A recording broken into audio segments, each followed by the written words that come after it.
സുരേഷ് ഗോപി സാറേ, പ്രജകളെന്ന് പറയുന്ന വാക്കിന് ഒരു പ്രശ്നവുമില്ല. അത് ആര് പറഞ്ഞാലും ഒരു പ്രശ്നമില്ല. പക്ഷെ നിങ്ങൾ പറഞ്ഞാൽ അത് പ്രശ്നമാണ്. കാരണം നിങ്ങളുടെ ഉള്ളിലുള്ള ഈ ചിന്താഗതിയാണ് എല്ലാവർക്കും ബുദ്ധിമുട്ടുണ്ടാക്കുന്നത്.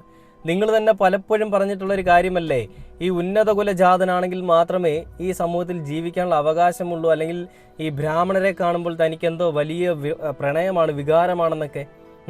അങ്ങനെയുള്ളൊരു സ്വഭാവമുള്ളൊരു വ്യക്തി പ്രജകളെന്ന് പറയുമ്പോൾ ഞങ്ങളെപ്പോലെയുള്ള സാധാരണക്കാരായിട്ടുള്ള ആളുകൾ അത് ഏത് അർത്ഥത്തിലാണ് എടുക്കേണ്ടതെന്നുള്ളത് സുരേഷ് ഗോപി ഒന്ന് ക്ലിയർ ആക്കി തരണം. വെറുതെ എവിടെയെങ്കിലും പോയിട്ട് വെറുതെ എന്തെങ്കിലും വിടുവായത്തരം പുലമ്പാതെ പറയുന്ന കാര്യങ്ങൾ എന്തെങ്കിലും ലോജിക്കുള്ള കാര്യങ്ങളായിട്ട് പറയണം സുരേഷ് ജി. നിങ്ങളെപ്പോലെ ഒരു വ്യക്തിയിൽ നിന്ന് ഇങ്ങനെയുള്ള വൃത്തികെട്ട പെരുമാറ്റങ്ങളല്ല, അല്ലെങ്കിൽ വൃത്തികെട്ട അഭിപ്രായങ്ങളല്ല ഞങ്ങൾ ആരും പ്രതീക്ഷിക്കുന്നത്.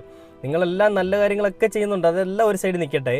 പക്ഷേ നിങ്ങളെപ്പോലെ ഒരു വ്യക്തി ഇങ്ങനെ വന്നെന്ന് പറയുമ്പോൾ, പ്രജകളെന്ന് പറയുമ്പോൾ, അത് ചിന്തിക്കുന്ന രീതിയുടെ കുഴപ്പമല്ല, നിങ്ങളെന്ന് പറയുന്ന വ്യക്തി അത് ചിന്തിച്ചെടുത്തുകൊണ്ട് പറയുന്ന രീതിയുടെ കുഴപ്പമാണെന്നുള്ളത് ഞാൻ എടുത്തു പറയുകയാണ്.